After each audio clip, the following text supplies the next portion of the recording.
రామసేతు ఈ పేరు వినగానే మనకి శ్రీరాముడు సీతాదేవిని రావణ్ నుంచి యుద్ధం చేసి కాపాడడానికి నిర్మించాడు అని మాత్రం తెలుసు. కానీ ఆ రామసేతు ఎలా కట్టారు, ఇప్పుడు ఎలా ఉంది, ఇప్పటికీ ఉందా, మరి ఒకవేళ ఉంటే అది ఎలా ఉంది అని ఈ వీడియో చెప్తాను.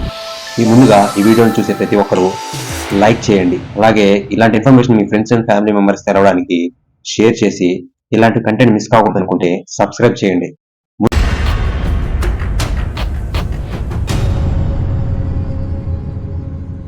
ముందుగా ఈ రామసేతు కట్టడానికి ముందుగా ఏం జరిగిందో చెప్తాను.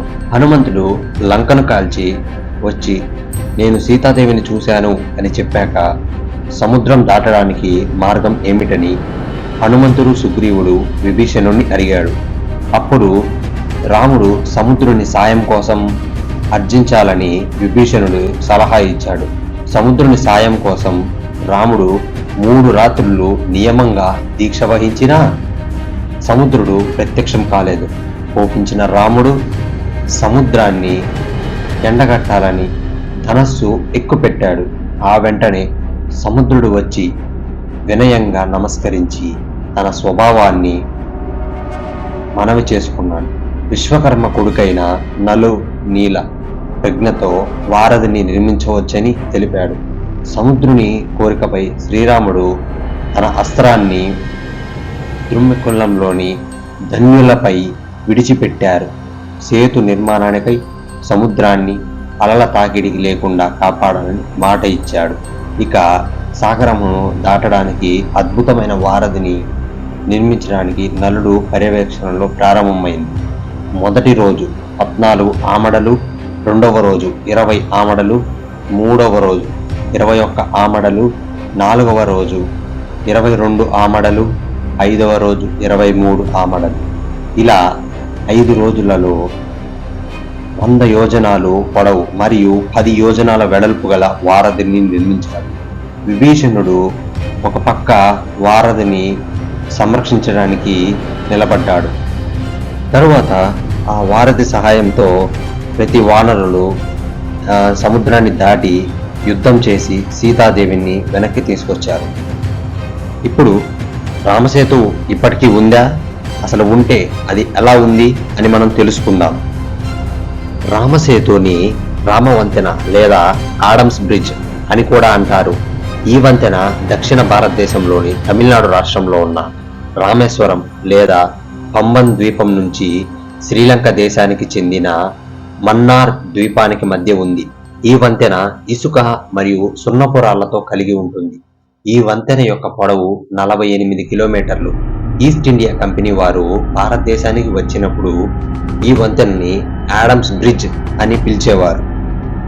కొన్ని సంవత్సరాల క్రితం సముద్ర మట్టం తక్కువగా ఉన్నప్పుడు రామసేతు ఇండియా మరియు శ్రీలంక కలుపుతూ ఉండేదని పరిశోధకులు చెప్తున్నారు.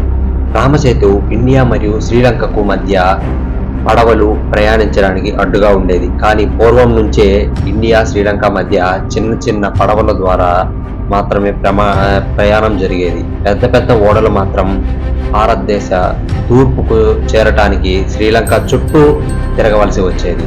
18వ శతాబ్దంలో ప్రముఖ బ్రిటిష్ భూగోళ శాస్త్రవేత్త మేజర్ జేమ్స్ రెన్నెల్ ఈ ప్రాంతాన్ని సర్వే చేసిన తర్వాత దీన్ని తొలగించాలని తన నిర్ణయాన్ని తెలిపారు. వయసులో చిన్నవాడు కావడంతో తన నిర్ణయాన్ని ఎవరూ పెద్దగా పట్టించుకోలేదు. 60 సంవత్సరాల తర్వాత మాత్రమే ఈ ఐడియా పని చేయటం మొదలుపెట్టాడు. 1823వ సంవత్సరంలో సర్ ఆర్థర్ కాటన్ పంబన్ ఛానల్ను తొలగించి ఓడల్ వెళ్లే దారిని నిర్మించాలని ప్రతిపాదించారు. స్వాతంత్రానికి ముందు మరియు తర్వాత సేతు సముద్రం ప్రాజెక్టును నిర్మించడానికి సలహాలు ఇవ్వటానికి కమిటీలు తయారు చేయబడ్డాయి.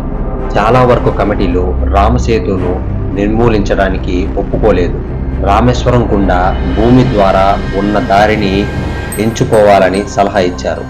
1956లో ఏర్పాటు చేసిన సేతు సముద్రం ప్రాజెక్టు కమిటీ కూడా రామసేతును నిర్మూలించకుండా రోడ్డు మార్గమే ఎంచుకోవాలి అని ప్రభుత్వానికి సలహా ఇచ్చాయి.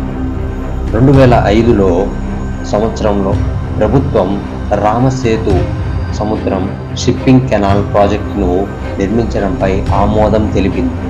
ఆ ప్రాజెక్టును నిర్మించాలంటే రామసేతును తొలగించాల్సి ఉంటుందని తెలియజేయడం జరిగింది. ఆ ప్రాజెక్టు ద్వారా 400 కిలోమీటర్ల దూరాన్ని మరియు 30 గంటల రవాణా సమయాన్ని తగ్గించుకోవచ్చని చెప్పారు. కొన్ని హిందూ సంస్థలు రామసేతు నిర్మూలనపై వ్యతిరేకం తెలిపాయి. 2008లో ప్రధానమంత్రి మన్మోహన్ సింగ్ 6 మంది బృందాలతో ఒక కమిటీని తయారు చేశారు. 2013లో ఆర్థికంగా మరియు పర్యావరణ కోణం నుండి రామసేతును నిర్మూలించడం సరికాదని కమిటీ రిపోర్టును ఇవ్వడం జరిగింది. కానీ అప్పటి ప్రభుత్వం ఆ కమిటీ యొక్క రిపోర్టును తిరస్కరించారు మరియు ప్రాజెక్టు కొనసాగించారు. 2013లో మోడీ ప్రభుత్వం రామసేతును పోల్చకుండా పమ్మన్ పాస్ను లోతుగా చేసి ఒక దారిని నిర్మించాలని తెలిపింది. ప్రస్తుతం ఆ ప్రాజెక్టు ఇంకా పూర్తి కాలేదు. ఈ ప్రాజెక్టు నిర్మించడానికి $3.1 బిలియన్ కంటే ఎక్కువ ఖర్చు అవుతుందని అంచనా వేయడం జరిగింది.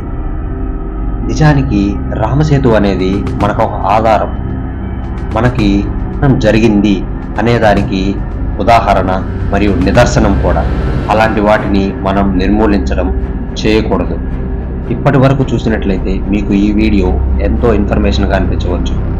ఒకవేళ మీకు ఇన్ఫర్మేటివ్గా అనిపిస్తే మా ఛానల్కి సబ్స్క్రైబ్ చేసుకొని బెల్ సింబల్ ఆల్లో పెట్టుకోవడం మాత్రం మర్చిపోవద్దు. అలాగే ఇది లైక్ చేయడం ద్వారా ఎంతో మందికి రిఫర్ అవుతుంది. అలాగే మీ ఫ్రెండ్స్ అండ్ ఫ్యామిలీ మెంబర్స్ కూడా సబ్స్క్రైబ్ చేయమని చెప్పండి. Thank you so much.